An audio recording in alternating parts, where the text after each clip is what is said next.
Hello and welcome to Activating Magic. I'm your host, Darla Ledoux, and I'm here with Kris Murray. Hi, Kris. Hey, Darla, how are you? I am awesome. I'm so excited to talk with you. And I want to share a little context, in addition to the intro, which is I've had you come speak to my clients before. So we were introduced by a mutual friend who we knew virtually. I moved to this area and you live near me. So we hmm got connected. And then I loved your story and everything you built with childcare success. And I had you come share with my clients. So I got to learn about your magic and all of the things that you do firsthand. And it was so fun. And I'm so appreciative. And now you're on to your next adventure in a way.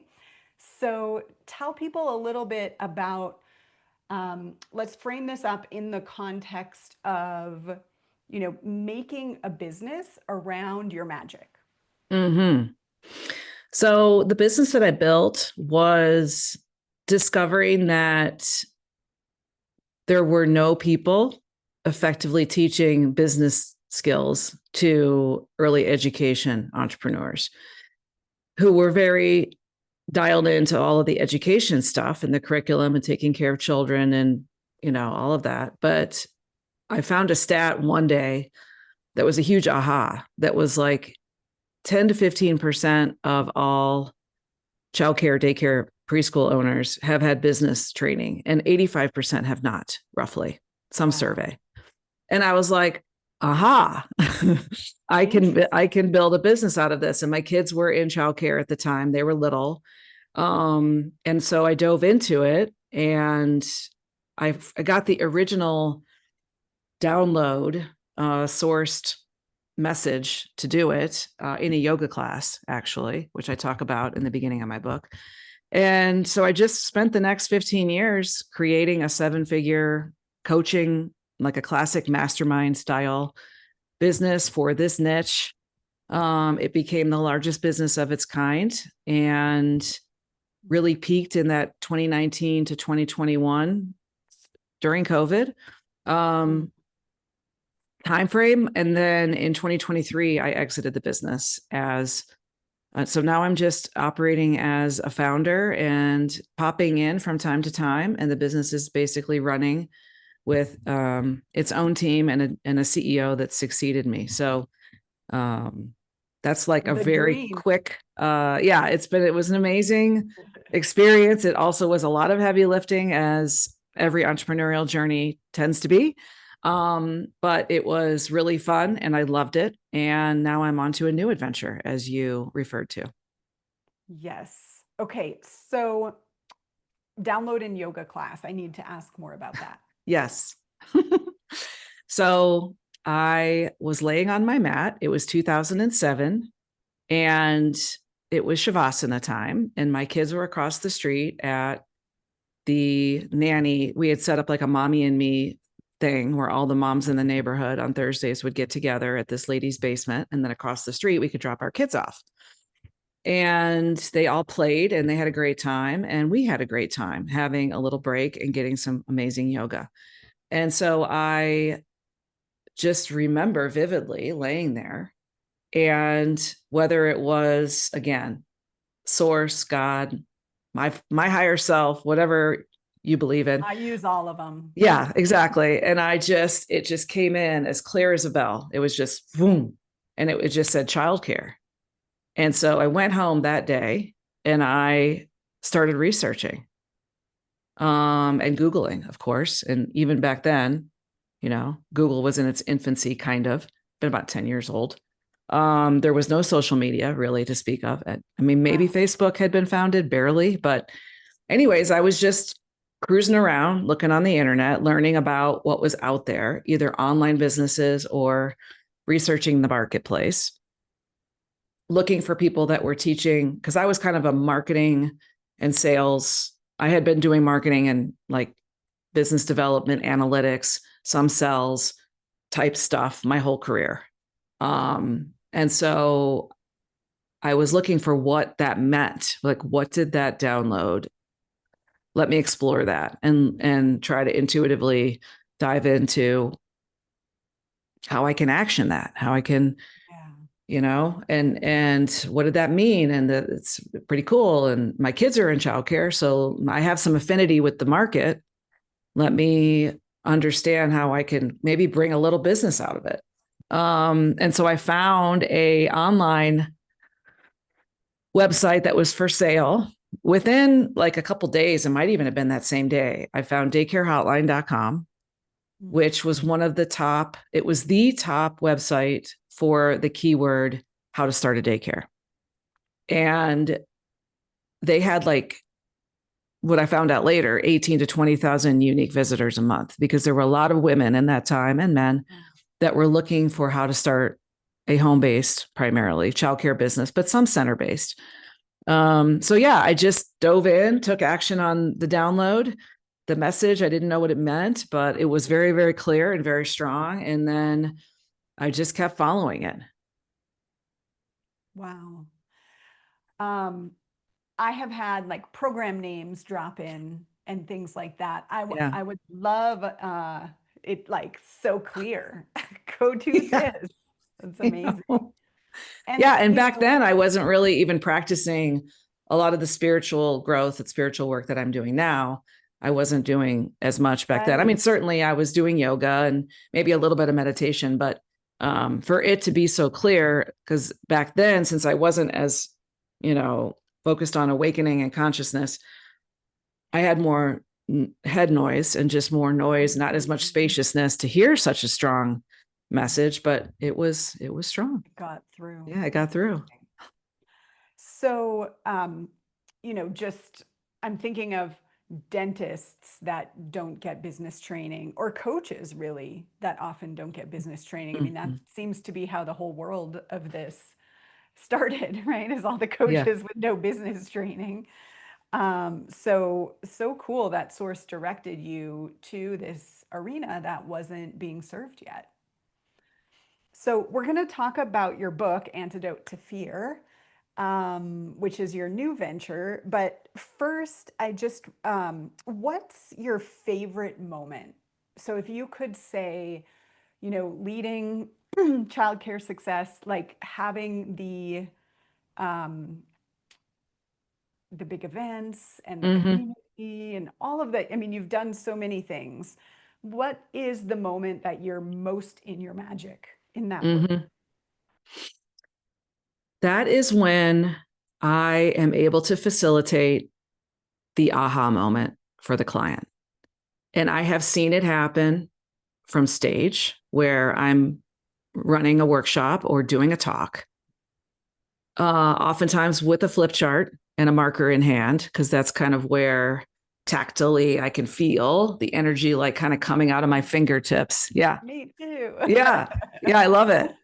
And I can, and then either during a Q&A or somebody will stop me in the talk if it's a smaller group and they'll share their story or their pain point or their challenge. And I can like right in that moment tap into how to help them. And it's also happened where I've been on a coaching call with them on Zoom or in person where it's more one-on-one. And I Mhm. have them send me their stats or there's analytics around a certain situation, like their enrollment is a classic one. They're trying to increase their enrollment and their revenue, and that's kind of where I started. And what I'm kind of known for is helping them with their marketing, looking at their analytics and figuring out how to make sure that they're picking all their money up off the table. I even created this thing called the money on the table exercise, which I'm very known for. So helping them have that big aha around, you're leaving $250,000 on the table. Did you know that? Now let's go pick it up and inspire them to go pick it up. And then they do. And then they write me an email and they're like, oh my God, this is working. It is like, changing my life. And I can see the light at the end of the, that kind of stuff. So that's my favorite moment. When that's happening and they're sharing with you what's going on and you see the money, like how does that show up for you? Is it like you are following the energetic thread or you get a click of knowing or you get like words in your ear? How does that show up for you from a magic standpoint? I think I feel it energetically. in my body. And working with you on the last challenge that you did, I was in your retreat challenge, and you were asking this question about how it shows up. And I never really thought about it until you asked that question. And at first, it was more of like, I'm speaking it into existence, or I'm through a conversation or through inspiring them with my verbal, because Like I've it's always just been, coming through. coming through that way. Mm-hmm. But then also I can feel it, like when I call on them or when we're having, and I can feel it energetically. Like, it's hard to describe, but it's definitely, I can feel it in my body for sure, in my heart and in my, in my brain. Yes. But more so I can feel it inside my body. So cool. Sensation recognition, I would Yeah. say. Yes, exactly. All right. So, more recently, you have written a book, and it seems like that was also intuitively guided. So, tell me a little bit about that. How did you know to write this book?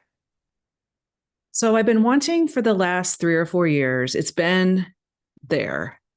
It's been, By the way, is that a copy behind you? Are you yes. Yeah, I holding? have a little, I haven't gotten mine yet. okay. I'm going to Yep. The get my antidote signed to fear. copy. So here it is. Um, it is something that I knew was there to be born. I don't know how. I just knew, like, Mhm. because I would read and I would listen to other speakers. Like, I was part of a women's mastermind group, high-end women, 7 and 8 figure women. And the leader would bring in speakers. They're all female entrepreneurs. And many of them would write their story and write a book. And I was reading a lot of these business memoirs, so-called, from women. And it is so inspiring. And so as I was continuing to meet and read and getting towards the place where I was going to exit as the CEO of the business, I knew that there was a story inside of me to share from the minute of the doubt. Like, I begin the book essentially with the moment on the yoga mat that I just shared with you. And that's how it starts. Yeah. So from 2007 to 2020 to current day is the story. It's 18-year-old story. And I talk a little bit also about my childhood, having also recently been on a podcast with a gentleman named Chaz Wolf, which is a Gather the Kings podcast. And he asked me on the podcast out of the blue, how did you become an entrepreneur and where did this all come from? And it hit me like a bolt of lightning about my grandparents on both sides had businesses, and I was working in both of them. And then my mom and my dad both they were serial entrepreneurs, and I was working with both of them. And I was like, as a kid, and I was like, oh my God, I never actually really realized until that moment how this was inside of me and was waiting to be born to create my own business. And then I wanted to tell that story. So it just was sitting there kind of dormant, but alive, but waiting for it to be birthed. And then I kind of struggled, like, what's the outline want to be? And what does it want to be called? And just trying to feel into it. But I had a lot of roadblocks along the way. And then I just would stop writing and say, screw it. I'm going to just leave it be until it's ready to be born, So I definitely went through a lot of phases with it until finally I met someone who she coached me. We started really actively writing. Every week we would do a chapter and I was writing it and she was like editing it and just like helping guide me, and just basically she was just my champion. She was just like, atta girl, keep going, keep going. This is great. You're on it. Keep going. And so that's what I needed, is that accountability. Yeah, I did the same. I had so many times I sat to write a book until I finally hired a coach. Yes, exactly. And similar, she was telling me like parts that were good, and it made a difference to feel like, oh, she's getting something from reading this. Maybe someone else will too. Yes, because I had a lot of self-doubt. After that second chapter, which I did not like the second chapter, the first chapter was okay. And I was just like judging myself. And I'm like, who's going to want to read this freaking thing?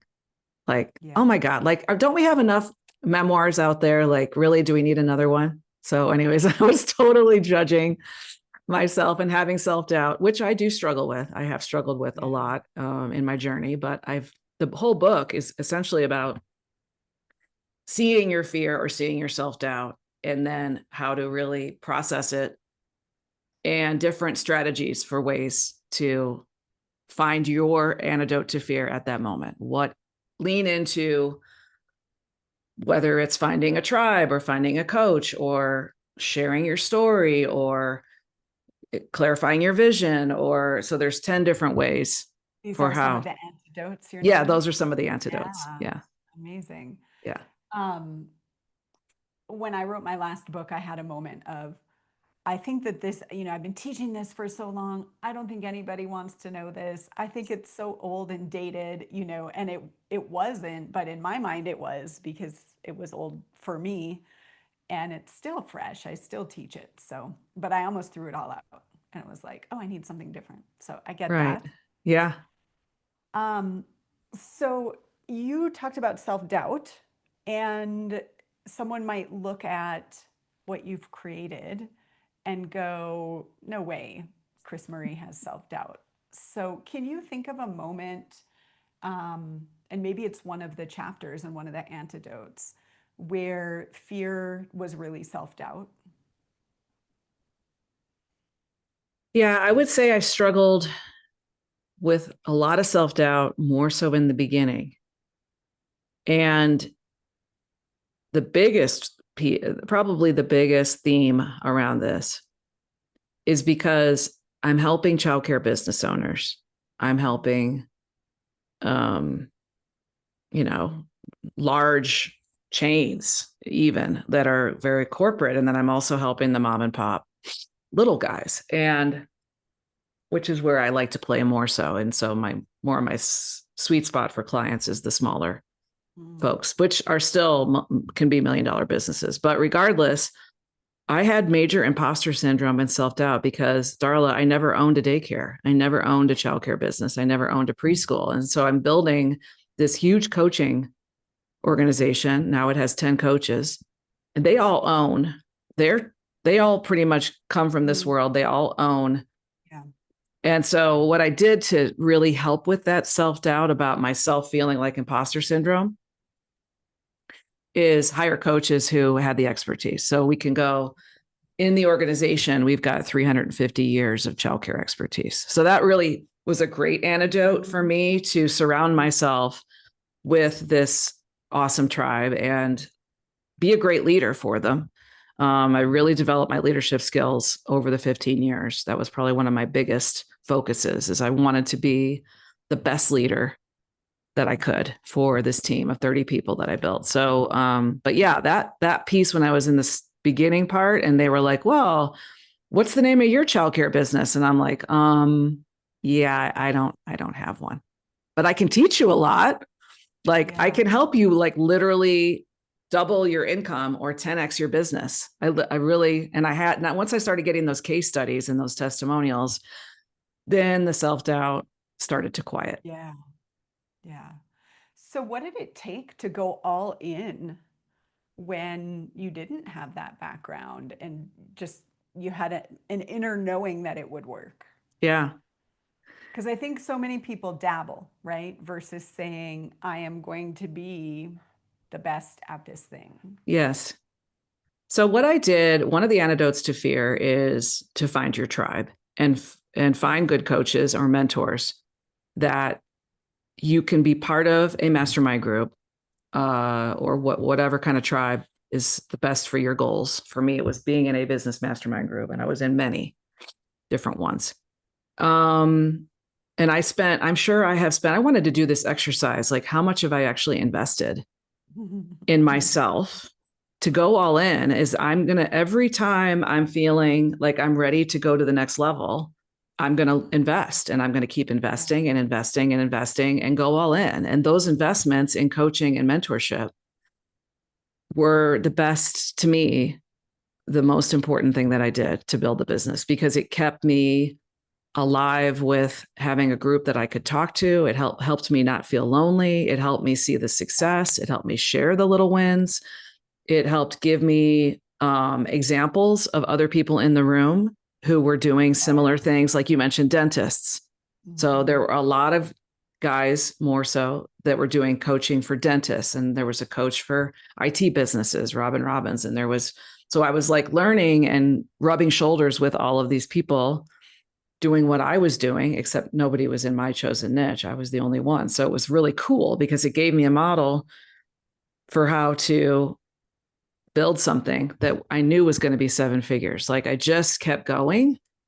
And that story is shared. That's the story that's shared in the book is, well, how do you keep going? Like if you're having self-doubt, and then you're trying a bunch of things and nothing's working, what do you do?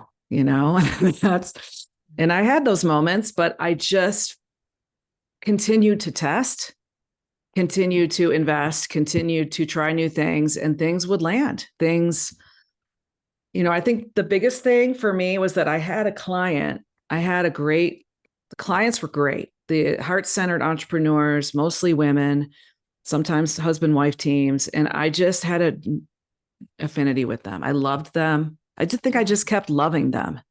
And so they were able to feel that my intentions were real and that I really wanted to help them. And they felt that authenticity. And so I was able to they had lots of wins. Like I had one client who went from 4 centers to 13 centers, and they probably, I don't know, they went from about a $5 million business to a $13 million business. And I was very instrumental in that. Yeah. So I could see that it was working, and I think that's probably one of the biggest things is that as long as people are getting results with what you teach, and then they're sharing that you've got your stuff, they're sharing your story with other potential clients, they're referring others. So your influence is starting to grow and multiply, and even if you're listening to this podcast and you have 2 clients and you multiply to 5 clients over time, like just keep going, because what you're doing is working.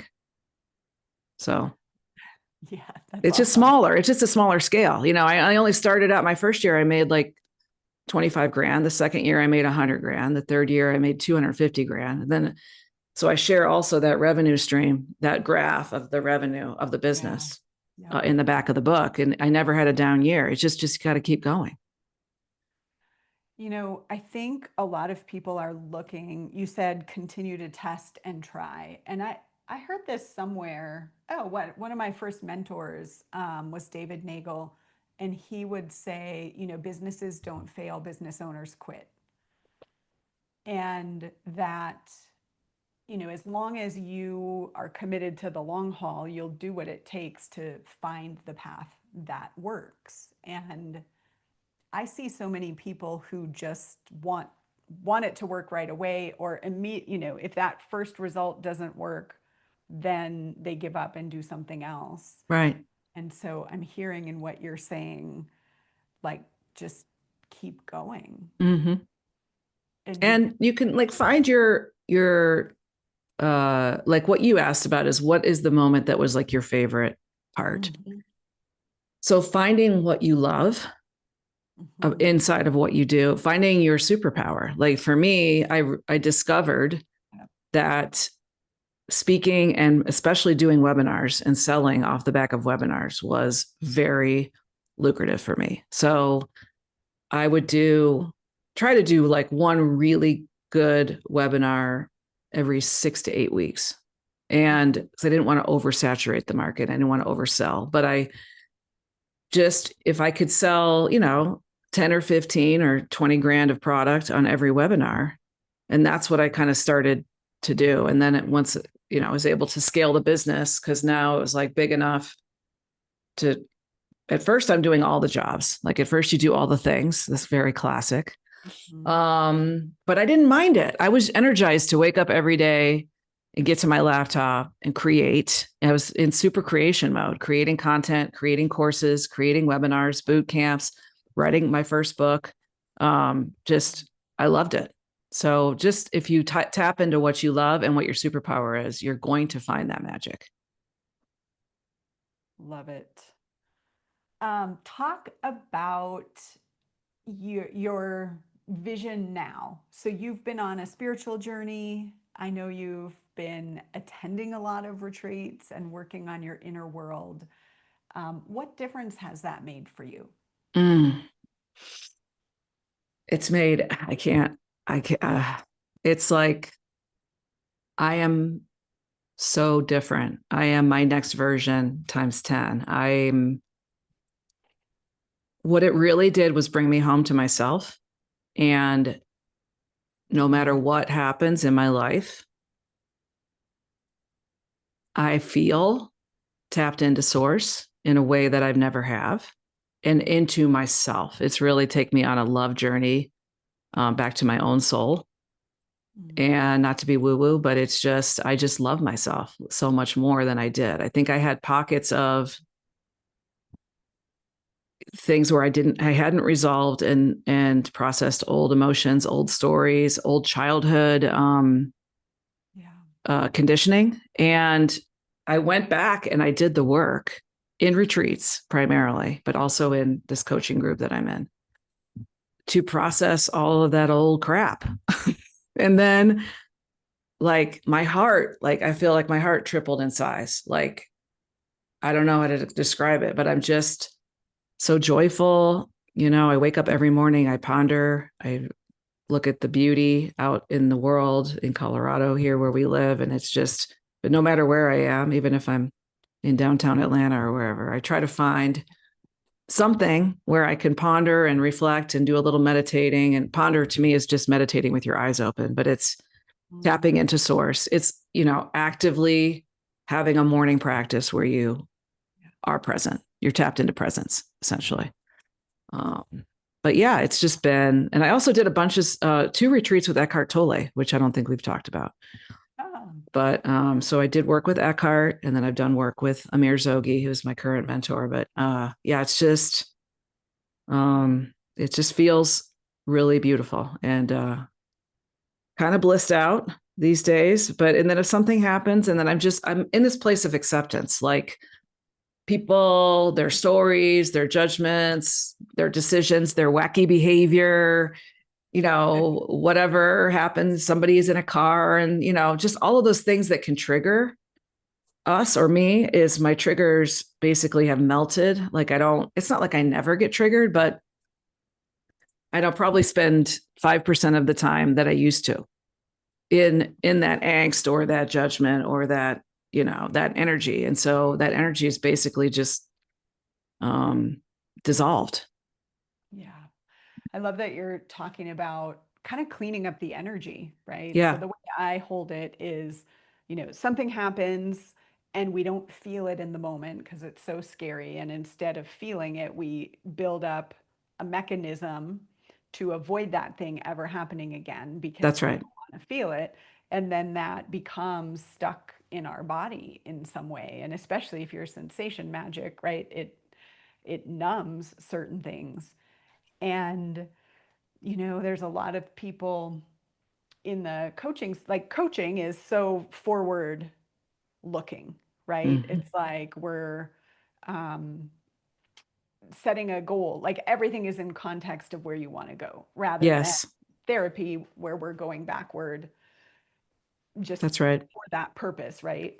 And and there are a lot of people who feel like we don't even need to talk about that. We don't need to go there, right? But if we don't release that somatically, it's still showing up as a barrier and we don't know it.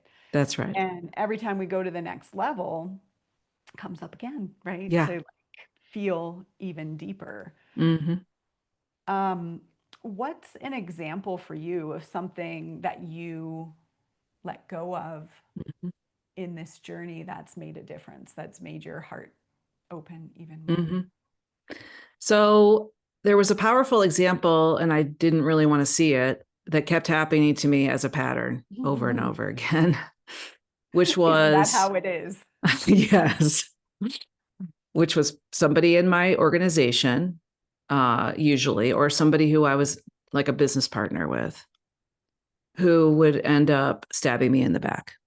And I had this happen. I had it happen. In the beginning of the book, I talk about being sued for a large amount of money, almost $1 million, by my closest business associate for a made up thing, which I ended up settling and just writing a check for 30 grand. And I had a really good attorney. And that was just like so silly. But I was happy to write the check, because one of the lessons is, if you have a problem, if you can write a check to solve a problem, you don't have a problem. So that's very powerful from an entrepreneurial standpoint, but that's a separate topic. Anyway, so that happened. And then another one, 5 years later, I had another one where it was a close associate / employee who was in a powerful position in my company, who left and went and started a competing company and is still to this day stealing clients. And then I had another partner who I found out she was telling clients that we had in common that they should quit my company and quit coaching, because why pay for friendship, quote unquote. And I'm like, are you effing kidding me right now? Like, what? So those stories. And so my coach was like, can you see that this is a pattern? And what shall we do? Where can we go inward to process the emotions around the story that is connected to this happening over and over again? So I did a lot of deep work. I went really, really, early into my story as a little kid. And the first part of it is, what is the core emotion that when this is happening to you again and again, what is the core emotion that you feel? And you got to go all the way down to the root. And the core emotion for me was unworthiness. And also like shame and kind of shame and embarrassment, but even deeper than that was like unworthiness. And then I went back to, when was the time in my life that I felt, where did the unworthiness start? And went all the way back to my childhood and stuff related to my dad. And I processed it, and I spent a lot of time. Journaling was really helpful for me. Sharing it in circle, crying, reflecting, feeling it, just feeling it. Like what you said is, I didn't want to feel it. I didn't even know to feel it. Right. I was little. For me, the protection was, I'm going to just, I guess, hide. I don't know what I did, or pretend like I was fine. That's what I did. So yeah, it literally dissolved.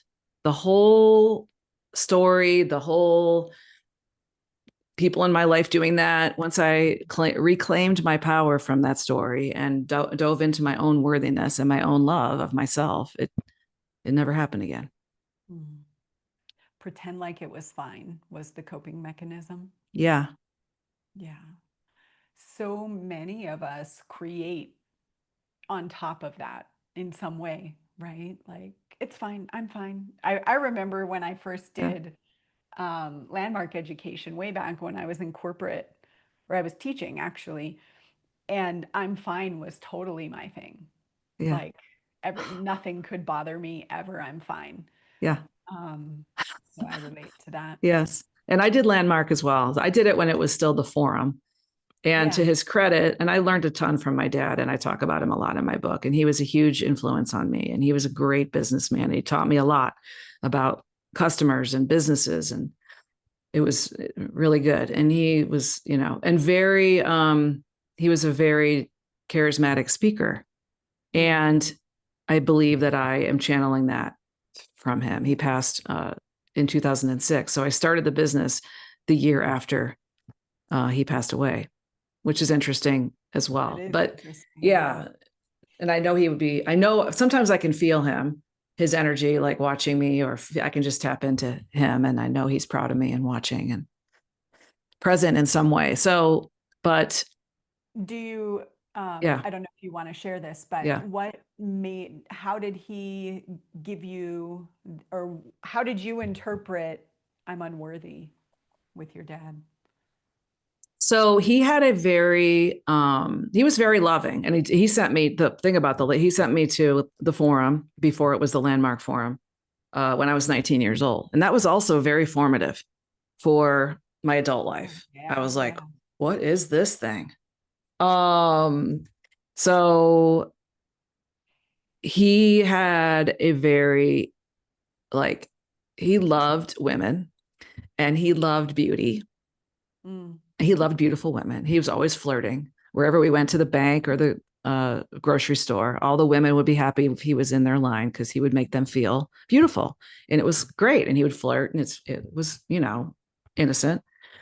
And he always wanted me. I was his eldest of four children. He always wanted me to be as beautiful as I could be, because I think he felt that women have a hard time with their brains. At that time, this was in the late 70s, becoming the person they're supposed to be, just having that respect at that time for women. And so he wanted me to be physically beautiful. And so he would pick on me about my weight, and he would mm, pick on me about, and I'm not excusing it, but I wouldn't go so far as saying fat shaming, but it was, he would make me feel ugly.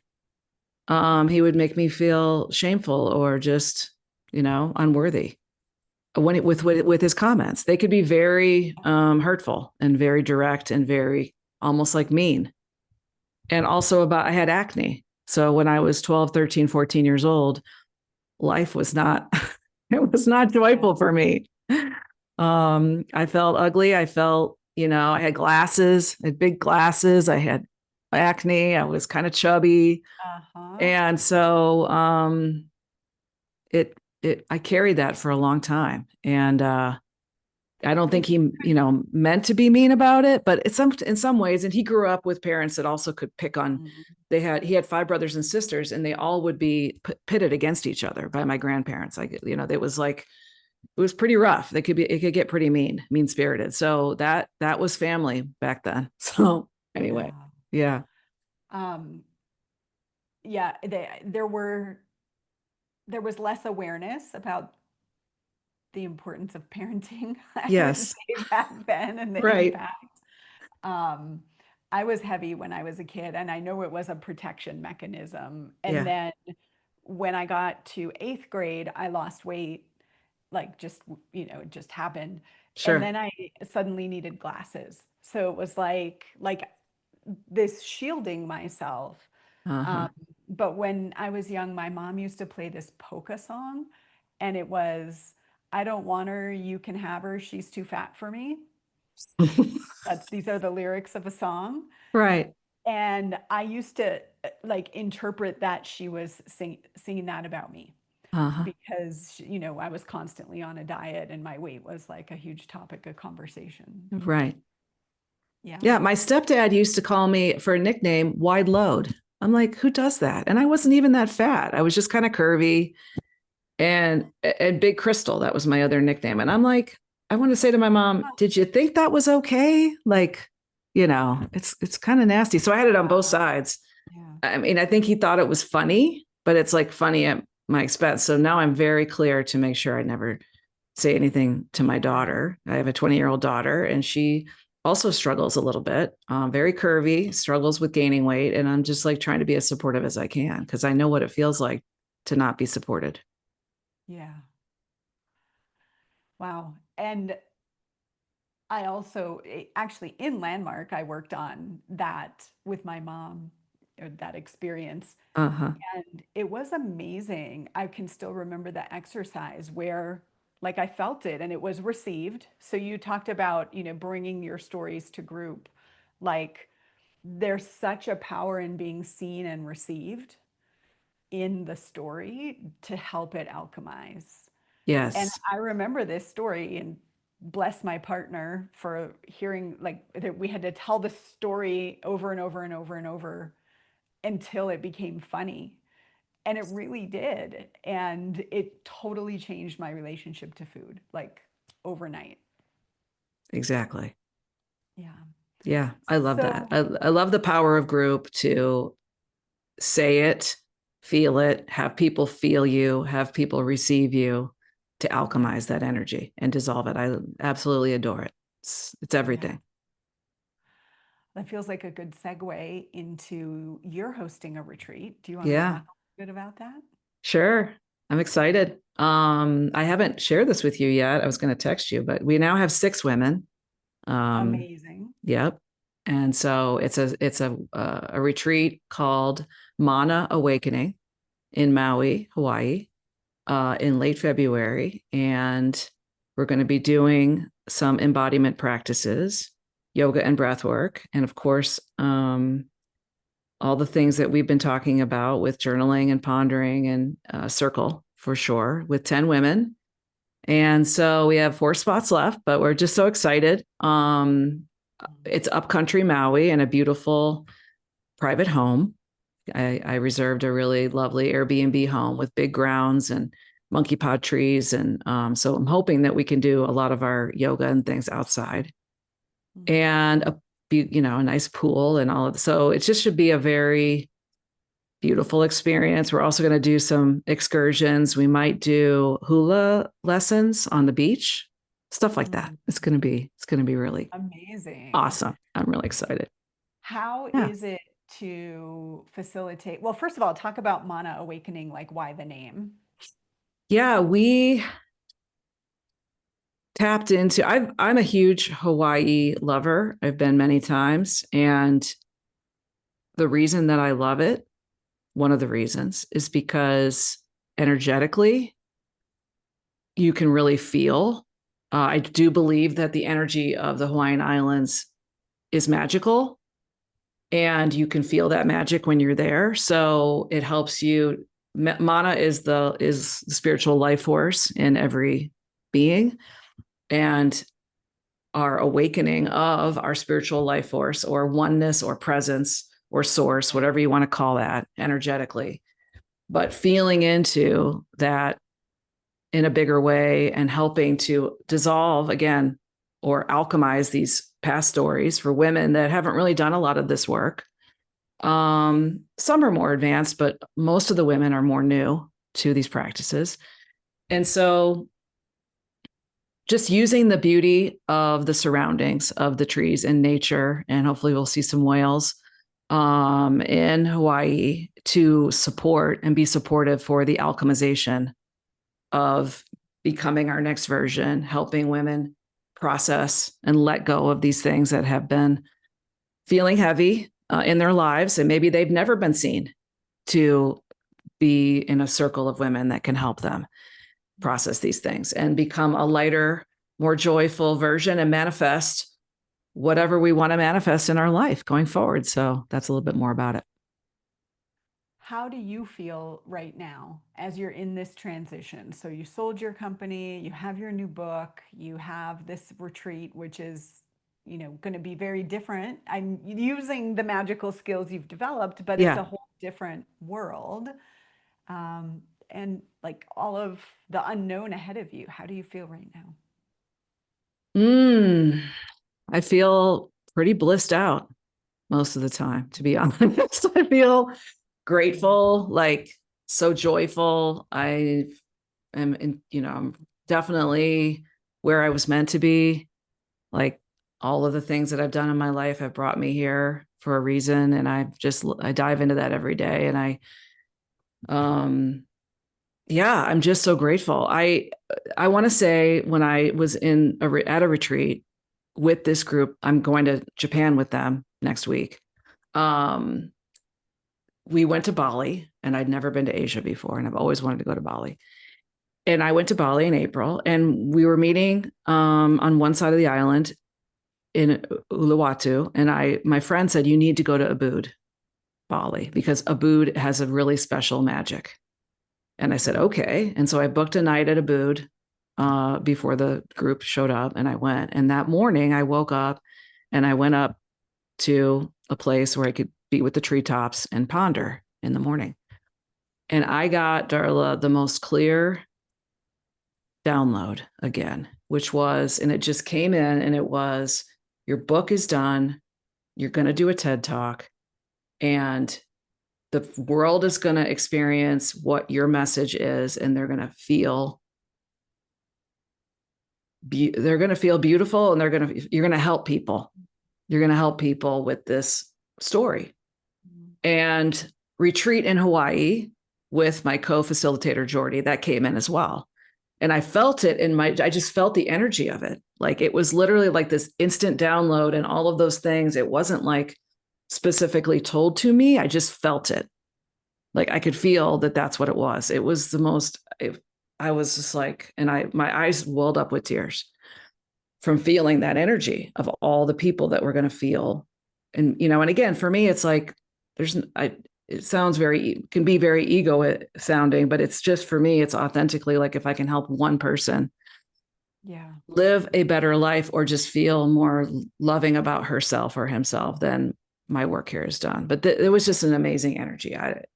So anyways, I took that and I wrote it down in my journal, and I just wanted to activate it. So this is activating magic, and it just showed up, and I was like, okay, it's done. Like I felt it, it's done, where however it shows up, it's going to come. I'm not worried about it. And here it is. So I guess to answer your question, like it's happening. I knew it was going to happen, but it's happening like literally 6 months after Bali. And I love it. I love it. I love it. I love it. I can't love it more. I love this. Well, first of all, I just want to underline that you spoke about having people feel beautiful. And I think it's interesting that that's the story that came up about your dad. And um, Yeah. I love that so much. Beauty is one of my top values. So, Yeah. I think we underestimate it, we downplay it, we think it's not important a lot of times in our culture, or like it's shallow, but it's so important. It is Yeah. like life force. It's monitoring. Yes. Um, and then I also want to underline, you said you felt the energy of it and it's done. And like, ah, I wish we could just bottle that. So I'm hoping people are really paying attention and feeling that in their body, because Yeah. if I look back on my journey, the things that have worked really well were that, right? Mm-hmm. It's like, even if I didn't know what it was, I got a knowing of the end. Like I'm doing this event in December on Zoom, and I thought I know the energy of it, and I'm like, I told you I worked this weekend on writing copy. It's this copy to try to capture this energy of this thing in words Yes. of like, oh, I know what it is. I can feel how it feels, Yeah. and to put it into words, that's where I'm at right now. But I know, and I think the other thing I want to underline from this interview is, you said like start small. Like if I can help one person, as Yeah. opposed to thinking it has to be the thing that, right? And that's how I'm feeling about this event, is like, I don't need to know anything other than some people are coming. Right. I don't need to know how many. I just know it's being born for someone. That's And right.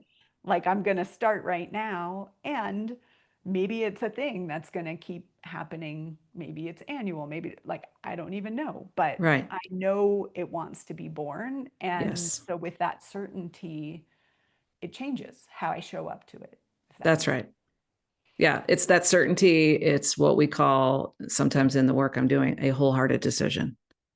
It's Yeah. a decision from love, not from need. Yeah.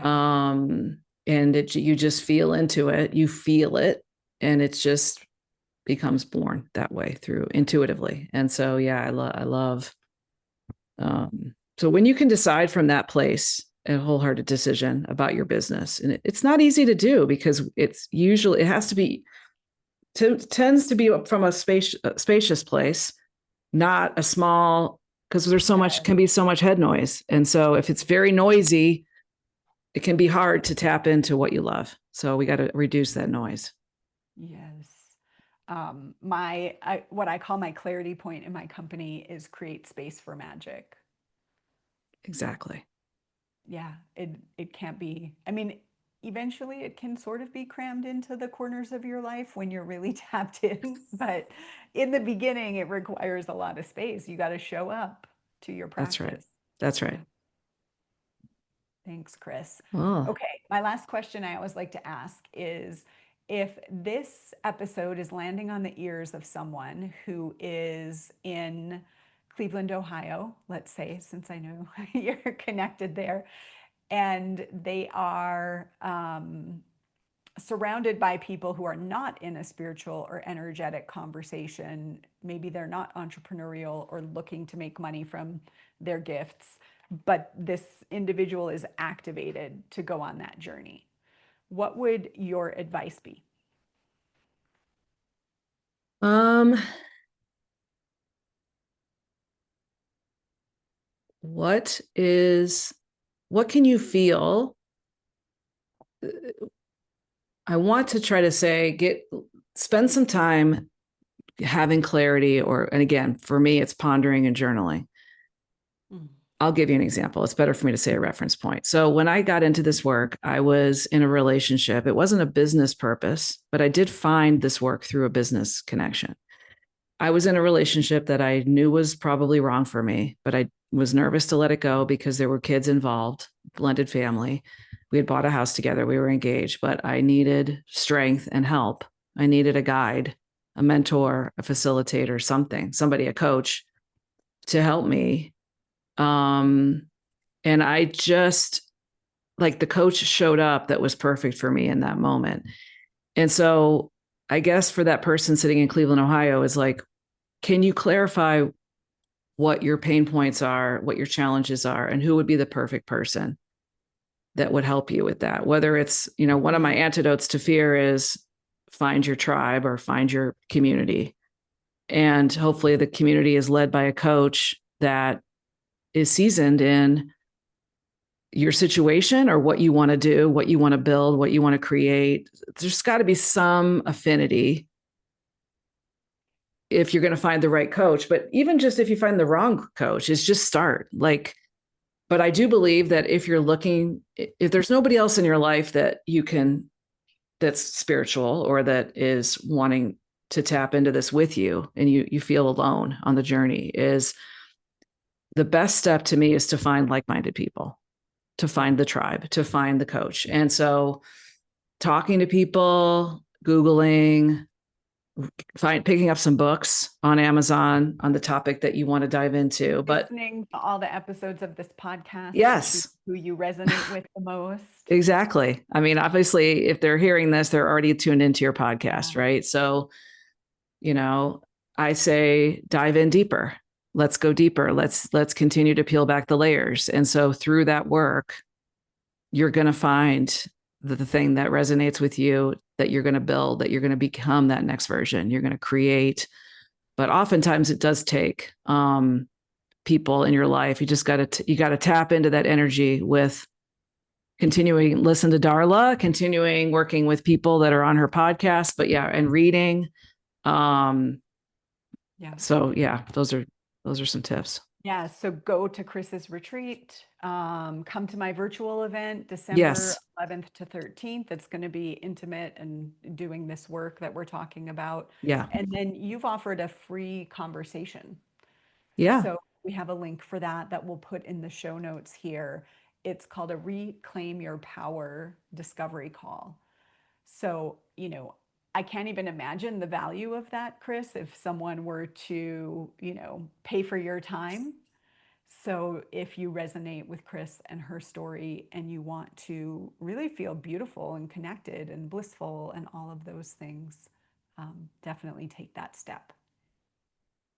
I love that. And I hope that, yeah, if you're hearing this and you want to keep going further, and I hope that you will, that's the key, is just to keep going deeper. To me, that's been life-changing for me. So, and I know it has for you as well, Darla. Yeah, absolutely. Yeah.